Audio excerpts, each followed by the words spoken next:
morning.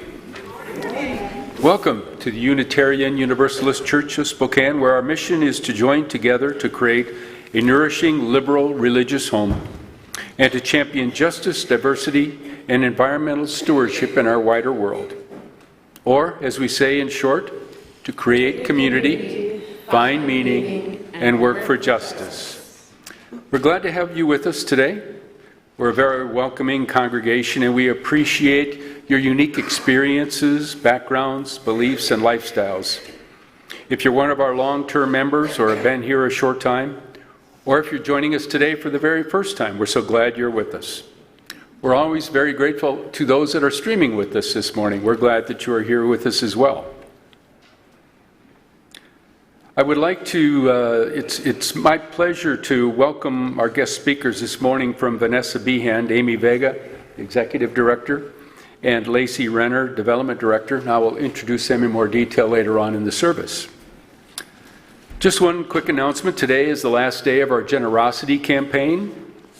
I want to thank those who have already pledged commitments, and if you're still pending pledging your commitments, or if you have an ongoing commitment, we would love to hear from you too. And again, thank you very much for the support that you provide to UUCS. So, now, please take a few minutes to greet one another, and be sure to say hello to someone you haven't met before.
Thank you. We'll have more time for good conversation and good coffee after the service. So, we now turn from our informal greeting of one another to formally begin our service by lighting our chalice, the symbol of Unitarian Universalism, the symbol of our unity and solidarity, of our openness and inclusion, of our community and individual uniqueness.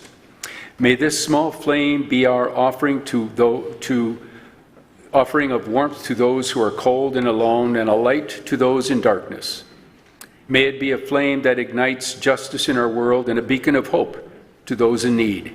And may it reflect at least a spark of truth wherever truth has been lost, and cast a healthy shadow of doubt where it's been found. Lacey Renner will be providing our opening reflection this morning.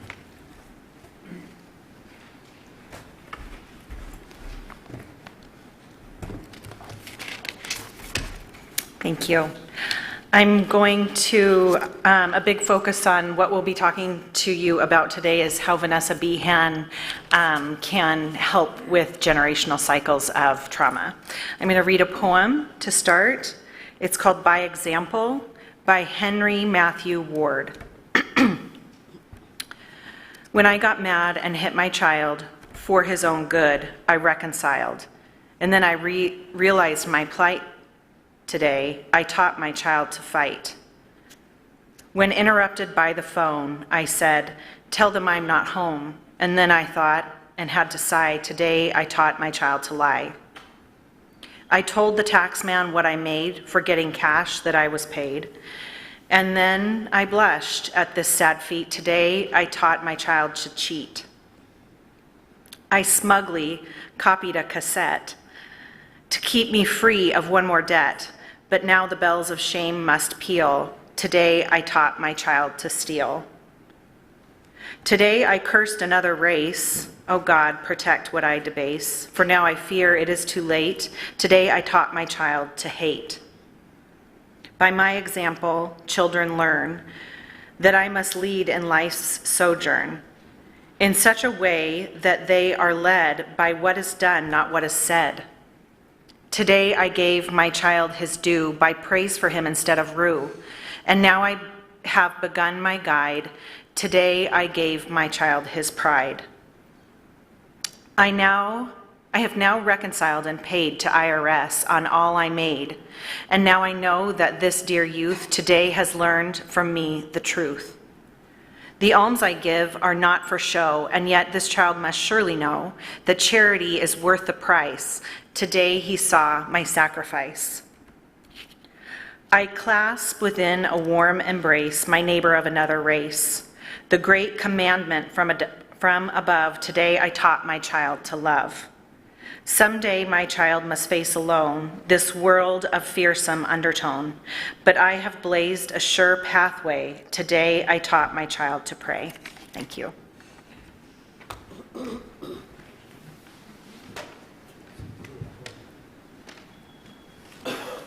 Our first in-service hymn of today is an African-American spiritual, which I think many of you may know. It's called "Sometimes I Feel Like a Motherless Child." Please rise as you're willing and able to either access the screen or your hymnal, your gray hymnal. It's 97.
We now kindle our candles of care, and each time we gather as a congregation, there are always those who are with us in our minds and hearts, and who we want to wrap in our love and care. Let us share a moment in silence, embracing others who are here and here in our hearts and minds this morning. We want to light a candle of care this morning for Mary Mosier. She took a fall and has broken her arm, so we kindle a candle for her this morning. You are welcome to say the name aloud of others that you are caring for in your hearts and minds today.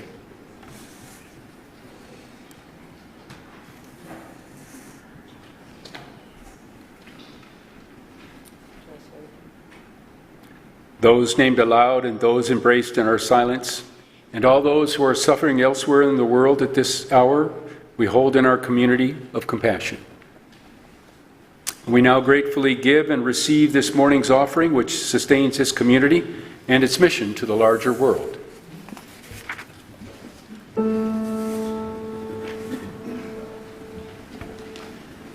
I know this rose will open. I know my fear will burn away. I know my soul will unfurl its wings.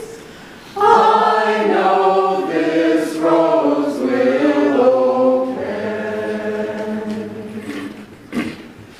I know this rose. I know this rose. I know my fear. I run away. I know my soul. I know this soul. I know this rose. I know this rose. I know this rose. I know this rose. I know my fear. I run away. I know my soul. I know this soul. I know this rose. I know this rose will open. I know this rose will open. I know my fear will burn away. I know my soul will unfurl its wings. I know this rose will open.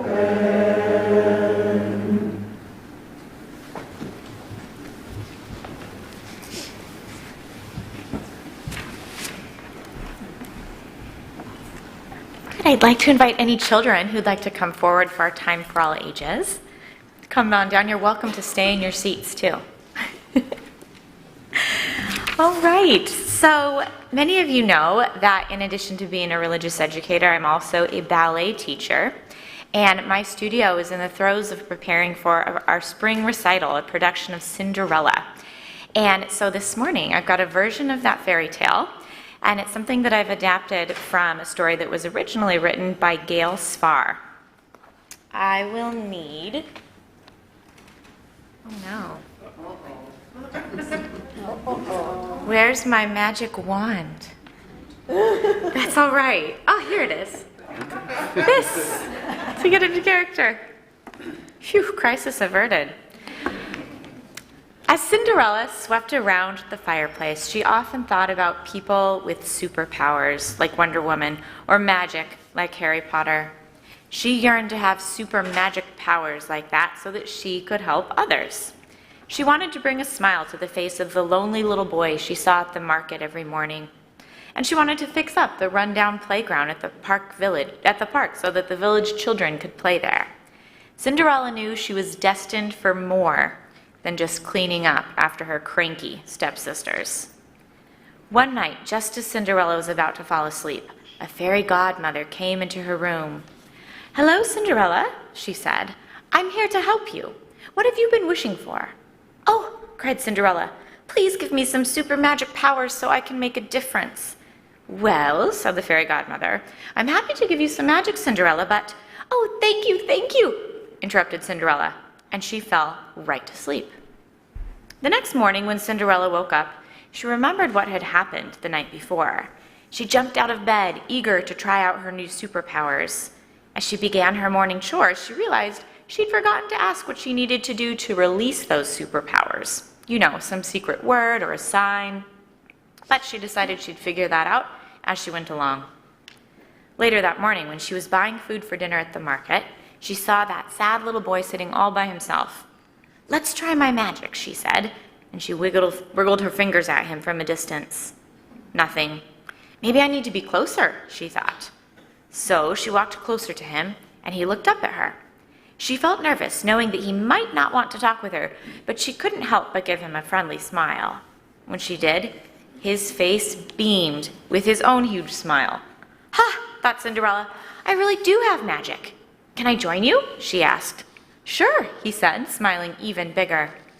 Cinderella learned that the boy's grandmother sold bread at the market, but wasn't quite old enough to help her out. He was waiting for a friend, just like Cinderella, to show up. They talked and talked until the boy had to go back home with his grandmother. Cinderella was feeling pretty good about her super magic powers as she walked back home to make dinner for the family. But as she passed the park, she wondered, how can I use my super magic powers to fix the playground? Wiggling her fingers didn't work. She didn't know any magic words yet. Maybe if I just start working to clean it, something will occur to me. I am, after all, very good at cleaning. And so she did. She took trash bags to the park and started picking up trash that had been left there. Before long, a couple children came by and asked what she was doing. "I'm fixing our park so you can play in it again." The children began to help Cinderella. Soon other kids joined them. They picked up trash and pulled weeds. They arranged stumps and logs to create a play structure. Little by little, the park began to look more like what Cinderella imagined it could be, and by the time she left, it was full of children playing. Cinderella was exhausted by the time she went back home that afternoon and figured she had just enough time for a power nap. She was almost asleep when the fairy godmother came back. "Oh, I'm so happy to see you," said Cinderella. "I want to thank you for giving me all those super magic powers. But I tried to tell you last night. My wand was broken. I didn't give you any magical abilities," said the fairy godmother. "You must have," protested Cinderella. "How else could I have made that little boy smile and given our children a park to play in?" The fairy godmother just smiled. "My dear, you did that because you possess 3 powers that you developed yourself: kindness, bravery, and determination. With those 3 things, you are making a difference." And with that, Cinderella happily fell fast asleep. And now you can join me in singing our children out to Children's Chapel.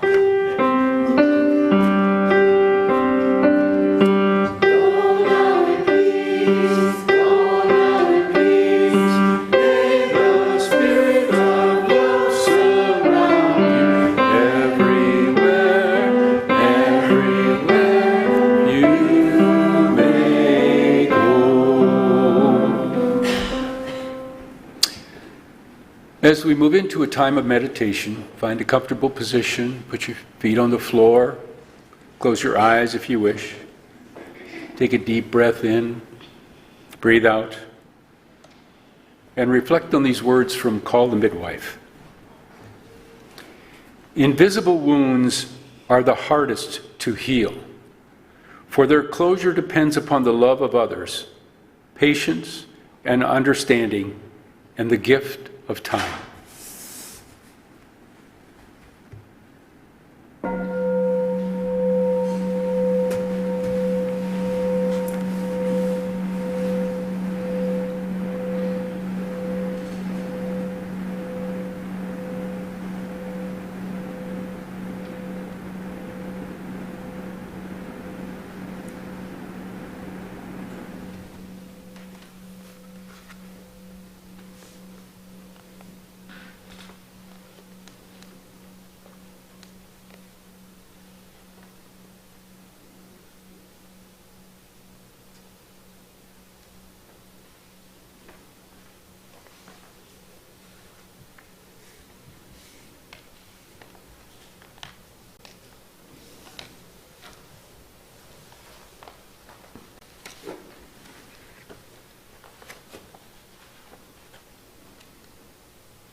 At this time, Lacey Renner will provide the reading.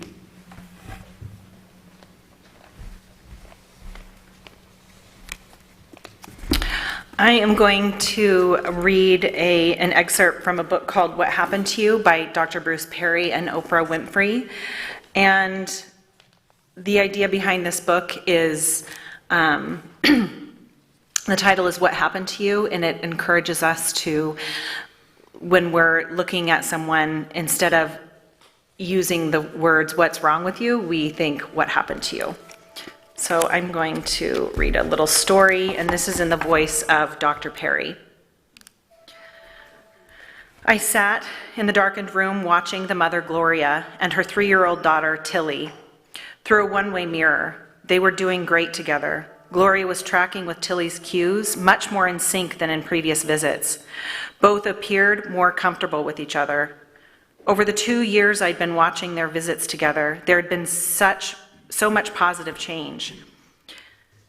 On my left was Tilly's new Child Protective Services caseworker, her 5th over 2 years.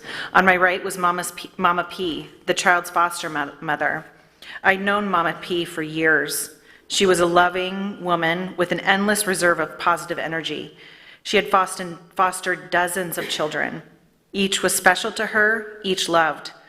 Mama P probably taught me more about trauma and healing than anyone. Gloria had been removed from her family when she was 6. She struggled as she grew up in the child protective system, bouncing from foster home to foster home, school to school, community to community. Gloria had multiple complex social, emotional, and physical health problems related to her many traumatic experiences. Unfortunately, she'd been misunderstood by everyone. Her therapists, foster caretakers, caseworkers, judges, teachers. 20 years ago, awareness of the impact of trauma wasn't very high. By age 18, when Gloria aged out of the system, she was using a variety of drugs to self-medicate her pain. On her 19th birthday, she was 8 months pregnant and homeless. By her 20th, she had an infant daughter, no support, no family, no work. Ultimately, the Child Protective System removed Tilly. Fortunately, Tilly was sent straight to Mama P.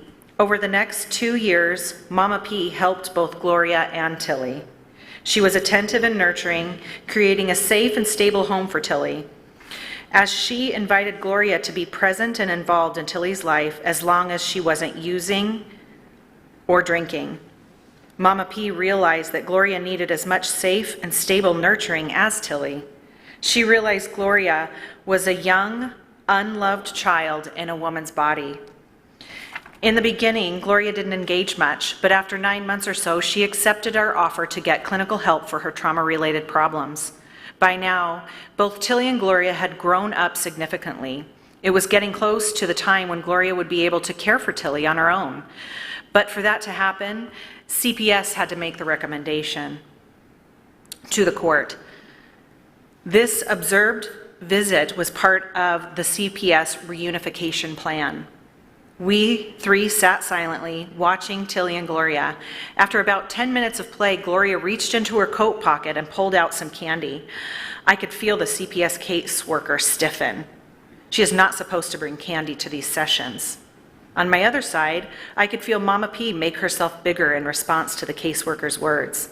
I quietly put my hand on Mama P's, trying to reassure her. She was very protective of both Gloria and Tilly. Tilly was pre-diabetic. In her first year of treatment, we noticed that Gloria, with so few relationship tools, used candy to make Tilly happy.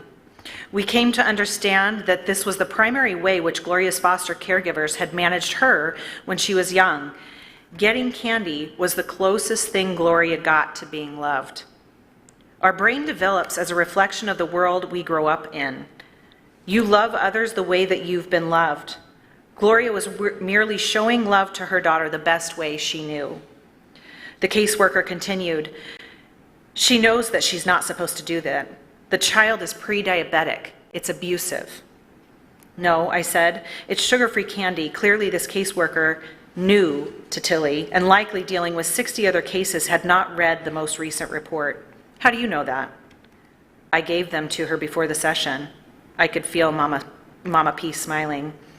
A year earlier, in a team meeting where we were trying to figure out the best way to balance Tilly's pre-diabetic condition with Gloria's impulse to use candy to show love, one of my clinical team members wanted to admonish Gloria. He suggested searching her before visits. and prohibiting contact if she snuck candy to Tilly. Mama P disagreed. That poor mother is doing the best she can. Let her give her daughter some candy. That's all she knows. You will not make her a better parent by punishing or shaming her. If we want her to be a more loving parent, we need to be more loving to her. So instead of admonishing Gloria, we simply had her switch to sugar-free candy and taught her about nutrition and diabetes.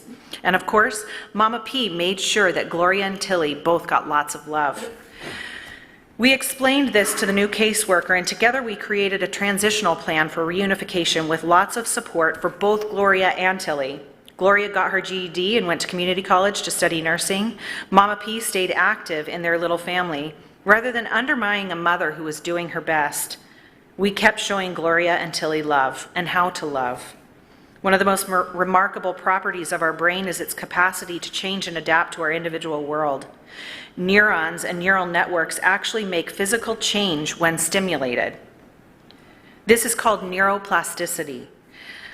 The way they become stimulated is through our particular experiences. The brain changes in a use-dependent way. The neural networks involved in piano playing, for example, will make changes when activated by a child practicing piano. These experience-dependent changes translate into better piano playing. This aspect of neuroplasticity, repetition leads to change, is well known and is why practice in sports, arts, and academics can lead to improvement. A key principle of neuroplasticity is specificity. In order to change any part of the brain, that specific part of the brain must be activated.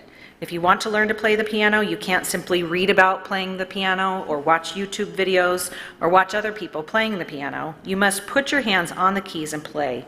You have to stimulate the parts of the brain involved in piano playing in order to change them. This principle of specificity applies to all brain-mediated functions, including the capacity to love. If you have not ever been loved, the neural networks that allow humans to love will be undeveloped, as in Gloria's case. The good news is that with use, with practice, these capabilities can emerge. Given love, the unloved can become loving. Thank you.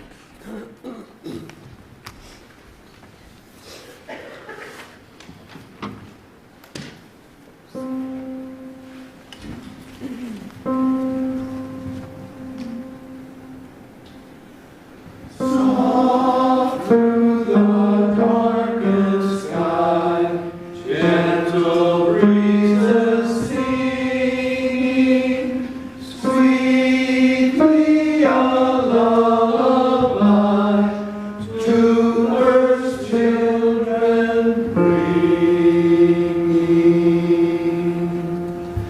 Oh,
Vanessa Behan has been a safety net for thousands of families for 36 years.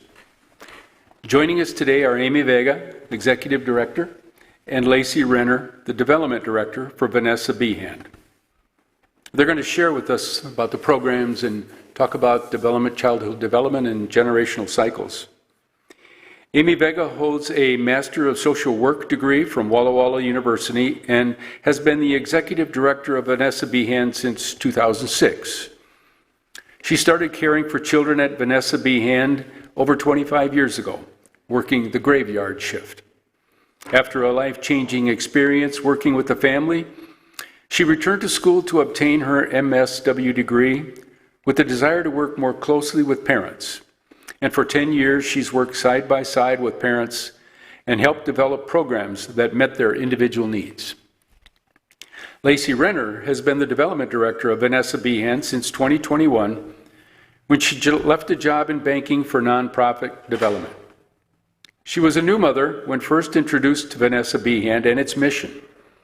She could imagine herself being in a position of vulnerability, and after taking a tour of the organization, joined the Funding Development Committee. She says that being a part of this organization has helped me to learn and unlearn deeply important truths, and I continue to be a more compassionate human, in part because of Vanessa Behan.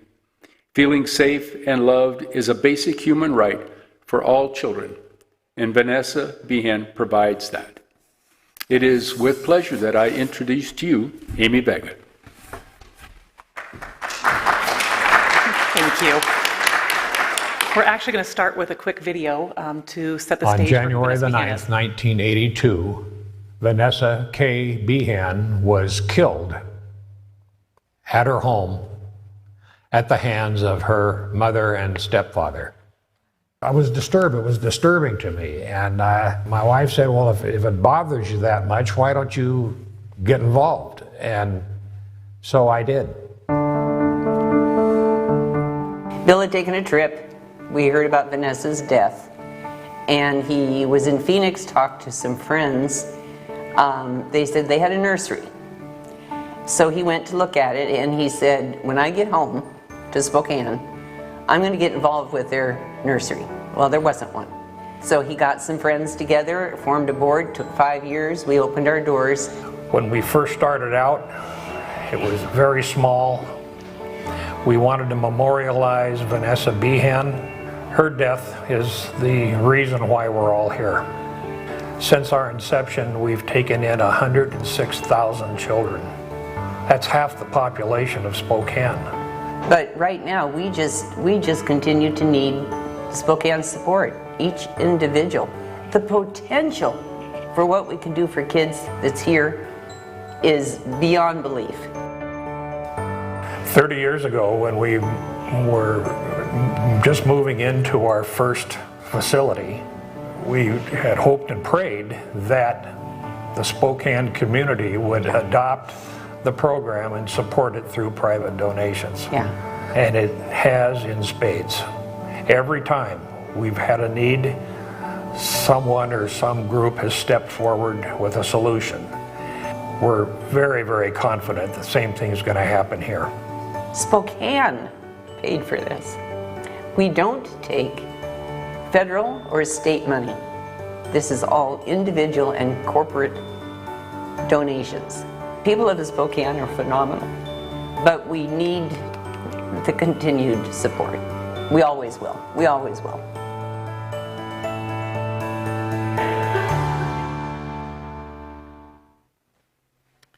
So that's a little bit of the background of Vanessa Behan, but I want to start somewhat from the beginning. As Bill alluded to, we got our start because of the death of a young girl named Vanessa K. Behan. She was 15 days past her second birthday, and everything we learned about Vanessa was through her autopsy, which is honestly a horrific way to learn about anyone. Her autopsy showed severe evidence of abuse and neglect, cigarette burns, fractures that had never been healed, and ultimately what killed Vanessa was a ruptured intestine. And so Bill took it upon himself to say, not in my backyard. As a father of young children himself, he wanted to think about the prevention. How do you get involved and engaged and support families to not get to this point. And so that was where the creation of Vanessa Behan came from. So in 1982, when Vanessa died, Bill pulled together what we always refer to as the right group of people. And even with that right group of people, it took 5 years to get our doors open. But we really believe in coming alongside our families to prevent Vanessa's story from happening to anybody else. And as Lacey read, I think we want to do that in a way of being a Mama P. Right? We want to come alongside and join families where they're at and recognize that we all come with our own unidentified trauma, and how do we support people through that and connect with them. Everything we know in science points to the most development happens in a child's brain before they're even 3 years old. So we want to love on those children, support parents, come alongside them, and then build resiliency in our children when we have them in our care so that they don't have to face some of those same traumas that maybe their families have endured.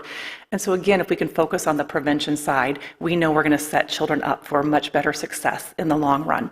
And then we walk alongside that with parents, because we know, again, oftentimes we come with our own trauma, and that impacts the way we parent, it impacts the way that we see the world, and it impacts the way that we love and receive love. And so we want to come alongside them and join them in doing that. So as you saw, you're going to see quite a few pictures of our brand new facility. We've been in there since 2019. It's beautiful, and it's really shaped for all around our kids. And I never ever apologize for having a beautiful building that our community has paid for, because oftentimes our children are the ones that are getting the hand-me-downs, that are getting the second best. And so we love when they walk into this big, beautiful building and it's all about them. It's tailored to them. They get to experience love. They get to experience activities. They get to see the world in a different way and get to really participate and engage. And our staff comes right alongside them and nurtures them. But that's not our first home. As you saw in our video, you saw our very first home, which was a small 2-story house. And in that facility, we were turning away more children than we were serving. And so we built our second home. And in that space, we also got to a point where we were maxed out and couldn't care for another child, but we were still turning away 1 in 3 requests for care. And so that's when we purchased, designed, and built this facility. And there's lots of room for growth in there. We're about half capacity right now. And again, when kids come in, we want to just give them that space to dream and be bigger than who they ever thought they were. As Lacey talked about in what happened to you, it's generational, right? We all have our own traumas that we come from, and how do we heal those? And so what our hope is that we take all the research and the science that has come before us and say, how do we prevent that from happening to the next generation? How do we protect them, grow them, nurture them, and give them those skills for resiliency so that they're able to weather whatever trauma might come? Because we're all going to face tough times, and we're all going to have adversity in our life, but we want to build that positive, nurturing, protective factors. And so there's been a lot of research around brain development. I already mentioned that 90% of who you are going to become is done in those first 3 years of life. That's how much brain activity is happening so early in our lives. But it doesn't mean doom and gloom after that, right? There's protective factors that can come in and support people as they are developing. And so we want to be one of those protective factors, which means giving children a place to be who they are, let their emotions out, learn new ways of trying things. And so in our facility, we are really looking at what the need behind the behavior is. So when a child comes in as maybe acting out, in what somebody might look at as acting out, we're looking at what's that unmet need? What's going on for that child, and how do we support them? So maybe a child is acting aggressively, but it's because maybe they don't see their own worth or their own sense of control in their environment. They don't feel like they have a sense of control. And so how do we build that in so a child gets practice at that development of having some control in their lives from little things, from simple choices. Do you want to wear this today, or do you want to wear that today? Do you want to eat this today, or do you want to eat that today? So they start to learn that they have some control in their lives. We teach them how to use their voice, how to find their words. We teach them how to handle maybe their frustrations, right? We all get frustrated. We all have our emotions. But what do you do with that emotion? How do you handle that? So we might teach a child how to blow out a candle, right? To pretend like they're blowing out a candle or a balloon. Take some deep breaths. Take a moment to breathe. What we're trying to do is take that activated brain that's overstimulated and give it some calmness, so that when they're in their calm state, they can then focus on that task at hand. So we really want to be giving children that opportunity to practice lots and lots of different things to help them be the most successful they can possibly be. So at Vanessa Behan, we're there 24 hours a day, 7 days a week. Parents can call us any time of the day, and we can take children in any time. When we first started at Vanessa Behan in our first early days, we focused on children birth to age 6 because all the research showed the highest rates of abuse and neglect happen in the first years of a child's life. And so that's where you want to come alongside a family and support them in being parents. And so again, that was our focus, birth to 6. And then when we moved into our brand new facility, we had the opportunity to do somewhat of a needs assessment and ask our families, what's missing? What doesn't Spokane have? What could we be doing better at? Where could we walk alongside you and support better? And there's a gap in our community from 7 to 12. And so we really designed our facility and our space so that we could take those older children to, again, support parents where they need that. And so when we moved into our new facility in December of 2019, we thought, let's give it a couple of years to kind of figure out how best to care for those children 7 to 12, get really good at educating our staff and getting them the skills and the tools that they need to be successful. And then March, the pandemic hit. And we knew that those children in that age range of 7 to 12 were no longer going to school. But we knew that their parents were still struggling with having to work or having other things that they were dealing with that didn't necessarily allow them to be at home to focus on their child's education. And so that very Monday that schools were closed, we opened our doors to say, let us take in those children in that range of 7 to 12. Let's help those parents make sure that those children are staying in school, getting their education, and taking one level of stress off of them. Research will also show that stress is one of the leading factors of child abuse and neglect. Many of you might be able to identify this. I can as a mother myself. The more stress I am under, the harder it is for me to be a good parent. And so if we can alleviate little pieces of stress off of a parent, we know that allows them to put all of their energy into being a good parent. And so we want to come alongside them. And so during that pandemic and being able to take older children has really allowed parents to focus on whatever it is that brought them to our doors. There really is no right or wrong reason for a family to use Vanessa Behan. We know that parents in our community are struggling with a host of things, whether it is just being socially isolated, they don't have a good support system. We also know that the most abuse and neglect happens when people are isolated too. They don't have a safe person to turn to. Our headlines will show that. The children who were abused or killed are oftentimes because a parent left them with somebody that they thought they trusted or they thought that they knew and come back to find that child is not safe. And so we want to be an alternative to that. When a parent doesn't know 100%, we're there. We have trained staff, educated staff, multiple staff, so line of sight supervision is happening, so our children are never left with one caregiver. Our staff are never overwhelmed because they have a way to tap out and say, I'm getting to my point of being burnt out. Can somebody else step in and help me with this child? And so we really, again, want to look at whatever reason a parent calls us, we want to walk alongside them. We talk about it as an iceberg, right? We all know that analogy of the tip of the iceberg. When a parent calls, oftentimes they're just looking for how much they trust and feel safe asking for that help. And so we might just get that tip of the iceberg of saying, I need to go grocery shopping, or I haven't slept in a couple of days and I'm exhausted. Can you take my child for a few hours or a few days? And as we get to build that relationship with a family, the more often they come back and the more often they get to meet us, they start to trust and we get to learn more about what's going on in their lives. And it allows us to walk that journey along with them and support them in whatever they need. And that's what I think is the most beautiful thing about Vanessa Behan, is that we really get to focus on the individual child and the individual family and whatever it is that they're experiencing, so that we can help them navigate that road ahead in a loving and nurturing way. Again, I think Lacey in some of the talk that she had with that book is that you can't give what you didn't have or what you didn't get yourself, right? And so if our families came in and didn't get that support and that nurturing or the understanding of a child development or brain development, how do they give that to their children?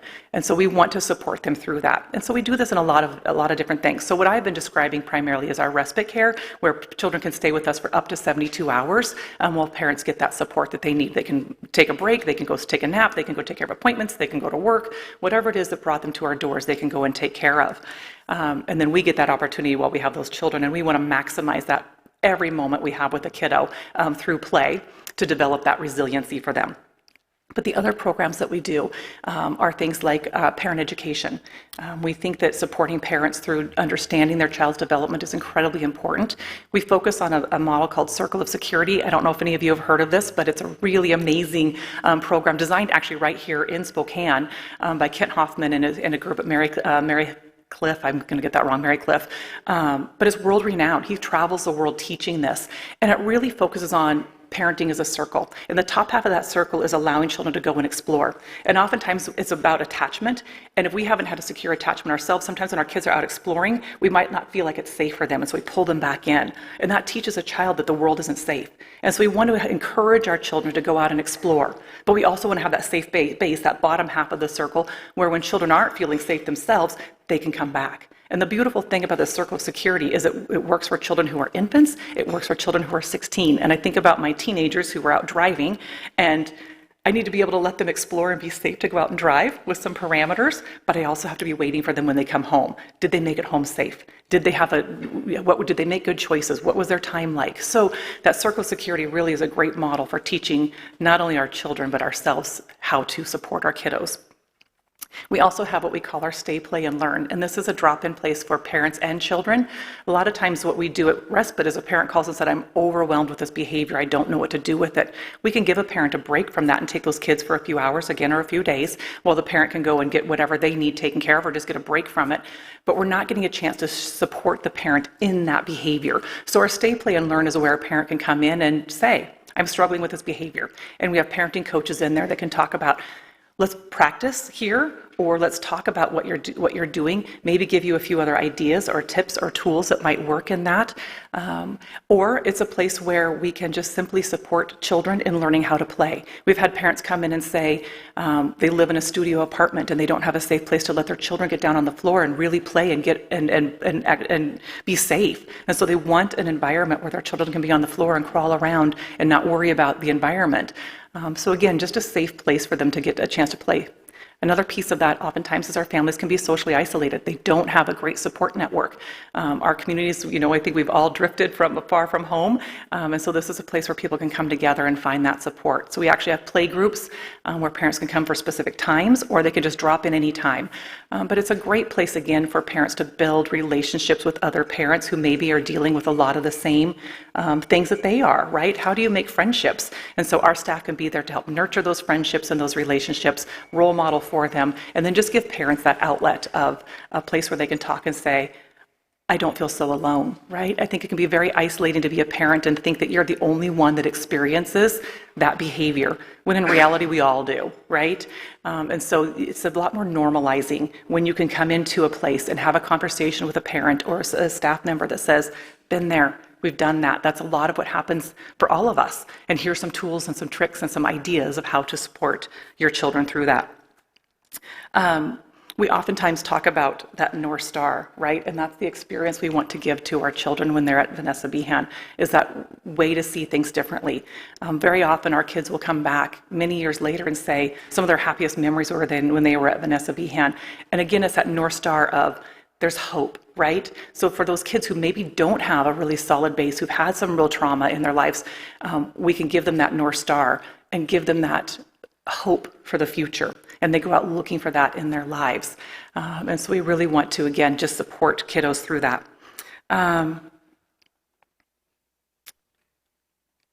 Let's see. Sorry, we've got great notes here, and I just want to make sure I'm not missing anything. There's been a lot of research around adverse childhood experiences. And so we know that children oftentimes come with adversity. And there was a study done by Kaiser Permanente back in the 90s that talked about those adverse experiences, and it looked at 10 different aspects of, have you been exposed to adverse experiences before you were 18? And these adversehood experiences consisted of, in your home, when you were being raised, did you encounter abuse or neglect? Did you live with a parent who dealt with mental health issues? Did you live with a parent who'd been incarcerated? Was there substance abuse in the home? And all of these things add to what we call an ACE score. And there's so much research that says a score of 4 or more leads to adverse health outcomes as well. And so the reason why we want to, so it's fascinating that we study this when we talk about health. But all these things that we've known intuitively for many, many years is that the earlier we engage with children, the better and healthier foundation we give them, the less adverse outcomes they're going to have in life. But we start to study it when it comes to health. So at Vanessa Behan, again, that's why we really want to engage with them early, is trying to step in before that adversity really sets in and give those positive outcomes, and then help support families through those things and give them the resources and the tools that they need. So I feel like I'm kind of talking in circles, but when a family is with us and maybe they're dealing with past trauma, we want to give them that opportunity for them to get healthy and heal from that. So whether they're going off to counseling or recovery or treatment of some sort. Again, we're supporting the children and the parent because you can't separate the two. There's a wise man, Jeffrey Canada, out of New York that talks about you can't save children without saving families. And so we really want to look at that from that perspective, that we do not want our children being taken from the home and put into CPS. That's not the best outcome for them. Their best outcome is to stay in their family of origin if we can help give them the tools and the supports that they need to be as healthy as possible. And so that's really what we want to do, is support them in that. And so we may see children from the time they're born until the time they turn 12 as we walk along that journey with our parents to say, we're here to support you through whatever's going on in your lives. Again, it comes back to being one of those positive factors for our families. So I want to kind of end by, we've talked a little bit about it, you saw this in the video, but we're privately funded. We don't take state or federal funding. Our building is done because of our community. The care that's provided to our children is because of this community. That includes all of you. So this is also a message of thanks. We get to do what we do because of caring and loving people in this community. And so we're so excited to say that that building is built and paid for. And so we're now kind of in the second stage of our development, and that is to grow to capacity. This building is designed for 60 plus children. Right now we care for about 25 on any given day. And so we've got some work to do to grow our budget so we can hire more staff and care for more children. But we really will say kids can't wait. We know that we need to engage in them right now. All that brain science says, we need to reach them before they're 3 years old. I am a firm believer if we can support children across the community in every aspect, wherever we meet them in that age range, we are going to protect them from the adversity that they're going to face. We're going to build that resiliency. They're going to know that they're safe places, safe people, that this community is here to support them, and they're going to thrive, as opposed to waiting until all that damage happens and now we're healing ourselves as adults. And so again, why it's so important that we do the work that we do at Vanessa Behan, but that we do that across the community and everybody is engaged in supporting children right where you're at, whether it's in your community or you're volunteering somewhere. It's not just Vanessa Behan. We do this in conjunction with so many other people in this community. Even as we saw the children walk off to service today, that's a community wrapping around kiddos, and we all need to be doing that to support parents because it's a hard journey to be a parent in this world, and so we need to support each other the best we possibly can. So I'm going to wrap up by saying we've got some information in the back if you're interested in learning more, coming up for a visit and seeing firsthand. I feel like I can talk about this all day long, but until you see it, it really sinks in much better when you can come and see firsthand. Maybe you're interested in volunteering, maybe it's just you want to see what it is. There's a sign up back, Lacey, and I'll be back there here shortly to visit with you and sign you up if you're interested.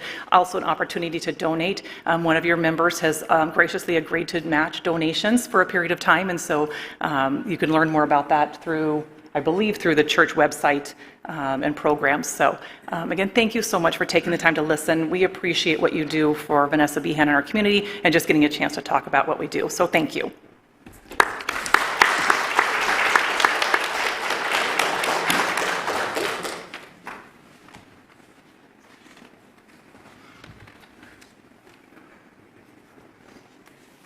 I too want to urge you to jump in and remind you that there are matching funds for what you put in the coffers today and perhaps beyond, but do it today. Please rise as you're willing and able to sing number 301, Touch the Earth and Reach the Sky.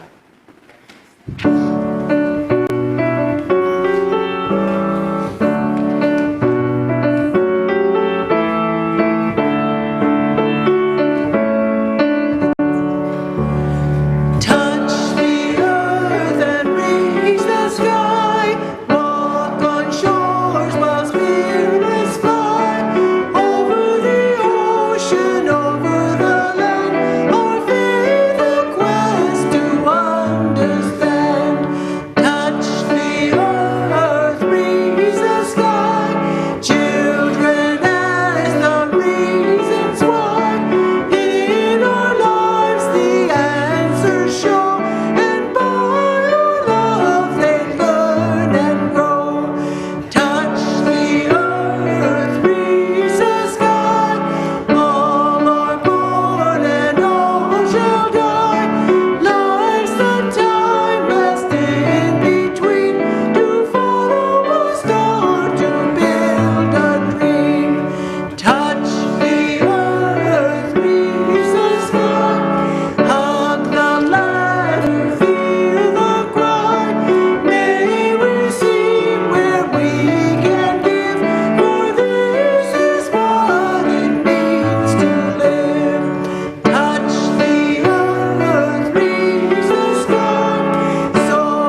My closing words today come from L.R. Nost.